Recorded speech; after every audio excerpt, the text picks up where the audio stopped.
Hello, welcome back. My name is Lucy, Thrifty Bookish Lucy, and I do videos all about thrifting, fun, wholesome content. Today we are being bookish, which I appreciate. I am predominantly, and we're doing a book haul, ye old classic book haul. Let me take a sip of coffee. So, I have a selection of books that I've acquired, whether that be library, secondhand, first-hand, new books, and I thought I would show you. This doesn't include any festive themed books. If you'd like to see kind of the festive themed books that I am planning on reading and have kind of borrowed from the library or bought over the past couple of weeks, then I will pop a link to that video because that should be up by now. But without further ado, we'll get going. I'm going to start with the secondhand books because they're the ones that are closest to me in a nice little neat pile. And we're going to start with a book that I know nothing about, but purely bought because it was £1.60 and the cover looks really cool. And that is 3 Kinds of Kissing by Helen Lamb. I just think that's a really cool cover. From the blurb, it sounds like this is a bit of a kind of coming of age but dark.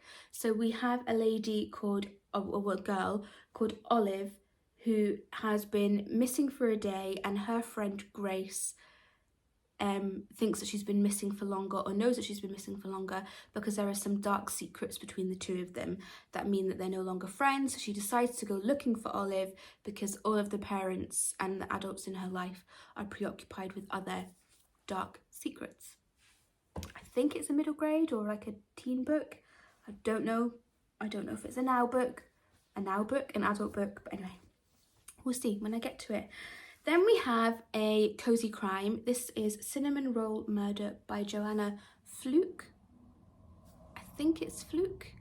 Now, I bought this because the carrot cake version of this book caught my eye in the library, but it's quite far on into the series, so I thought, well, I'll get this one, and because I saw it in a charity shop for £1, I'll get this one because it's a little bit earlier in the series. I think it's like the 5th one, and give it a go. But I've actually since read a short story set in this world called like The Candy Cane Murder, and I don't know how I feel about the writing style and or the constant references to weight and eating well. Like literally every other page she talked about her weight or other people's weight, and I'm not here for that.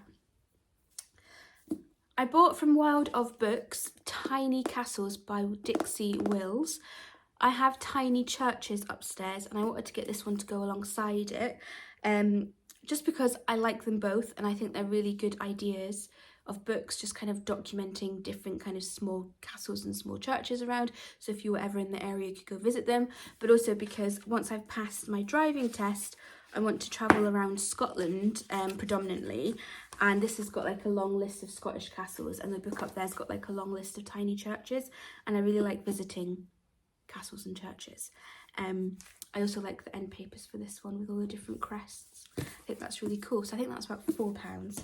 It was buy one get one free, so I just picked up a random fluffy book for days where I need a fluffy book, or weeks where I need a fluffy book. This is How to Find Love in a Bookshop by Veronica Henry. A lady goes back to her hometown in the Cotswolds and takes over running a bookshop and watches people fall in love. That's the synopsis. It was free.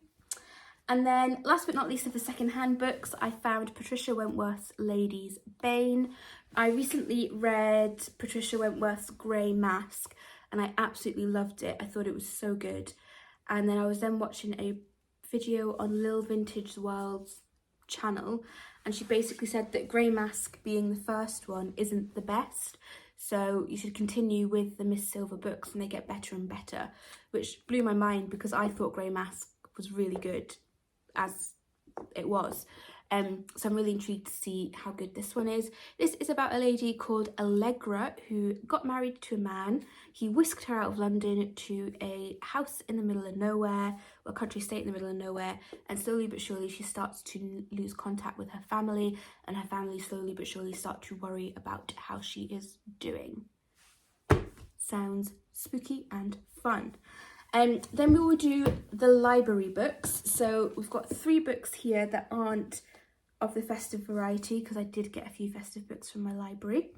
The first one being Lisa Tadeo's Animal. I recently read her short story collection Ghost Lover, and I thought it was good. Dark in a way that I wasn't expecting, but good. And it did kind of make me interested in giving this book a go. I don't know. I'll give it a go. I've heard mixed things. Some people really like it. Some people find it a bit dark. But I'm intrigued because I did like some of the stories in Ghost Story. Some of them were a bit dark, but I mean, we're gonna see how we go. It's about Joan, who is 36, knows a lot about the price of pleasure, the horror of being a woman at the mercy of men, and she knows men and their penchant for cruelty and the violence that she has been subdued to. So I think Charlotte from Books and Bargains read this, but then DNF'd it because she didn't like it, I think. But I did think Ghost Lover was cool in a way. It was an interesting book with interesting themes. So we'll give Animal a go. Then, sticking with literary fiction, we have Rachel Cusk. This is Saving Agnes. I've read Second Place by Rachel Cusk, and I really, really enjoyed that book. I borrowed it from the library a couple of months ago maybe. And then I've also read, I think, the first 2 books in the Transit series. So I am a bit of a Cusk fan. This is one of her first books, and it is about Agnes, who is a recovering alcoholic, and her struggles in recovering from alcoholism. I'm intrigued. We'll see how we go. It's very different in like aesthetic from the other books that I've read of hers so far, which makes me think it might be a little bit different in writing style, but we shall see.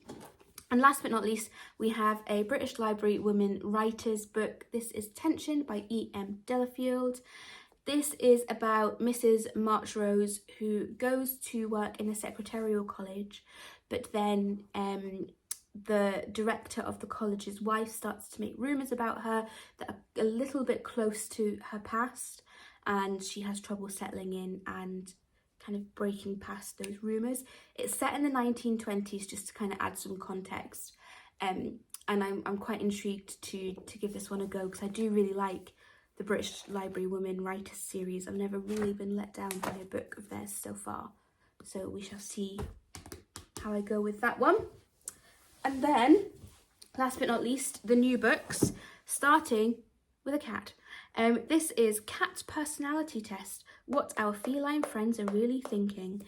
And this is a book that basically has just like a series of quizzes. Can you see that? Like the quizzes. And then the outcomes of the quizzes, which helps you to kind of find the personality type of your cat and help you bond with them. Now, I didn't go out to buy this. I love my cat, but I'm not that obsessed. I mean, I am, but I'm not. I got this with a Gus and Bella subscription box as a free gift with the box. So I'm going to do it. I think it would be quite interesting just to learn a little bit more about May. That's my cat. But also for future cats as well. So I think it would be quite cute. Then we have a buy one get one free offer at WH Smith's. So I really wanted The Christie Affair by Nina de Gramont. I've tried to get this from my library. I've really struggled to get it from my library. I don't know why, because it's quite a popular new book. Well, that's probably why. You answered your own question there. Anyway, but I really wanted it, and I really want to read it early into the new year. So I picked it up, and I was able to get one half price, and I managed to get Sylvia Townsend Warner, Lolly Willows. It's not a book I've heard anything about, anything at all, but it just sounds really cool, so I'll read you the blurb. Lolly Willows, so gentle and accommodating, has depths no one suspects. When she suddenly announces that she is leaving London and moving alone to the depths of the countryside, her overbearing relatives are horrified. But Lolly has a greater, far darker calling than family: witchcraft. I think that sounds really cool. And then, if you don't know, but you probably do know because it's a popular book, this kind of chronicles I think it's like a 10-day gap where Agatha Christie went missing, but it's written from the perspective of Agatha Christie's husband's mistress who he's trying to leave Agatha for. So we shall see how that goes. And then the last two, one was a pre-order that I've only just got my own doing. I sent it to the wrong house, I sent it to London, and that is Infamous by Lex Croucher. I read Reputation this year and I absolutely loved it. I thought it was so good. So when I saw that Infamous was coming out, I pre-ordered it. And then last but not least, we have Hotel Splendide by Ludwig Bemelmans. This is a memoir, which I didn't realise. I thought it was non-fiction. Also, can we just appreciate the 1920s? That's so beautiful. This is the memoir of Ludwig's time at the Hotel Splendide and the various different roles that he worked whilst there. I saw this a lot on Daunt Books Instagram, like a lot. And then I went into the bookshop below my work and it was like left like front and centre on a table. So I took that as a sign to purchase it. And that is it. They are all of the books that I recently got. Let me know if any of these have piqued your interest, or if any of these are books that you yourself have bought recently. Let me know what the last book you bought was. That would be interesting. And I'm now gonna just pile these all up to take a photo for the thumbnail. That's what I'm doing, if you're wondering. Thank you so much for watching this video. Have a lovely morning, day, night, whoever, wherever, whatever you're doing. Be safe, take care, and I shall see you all very soon.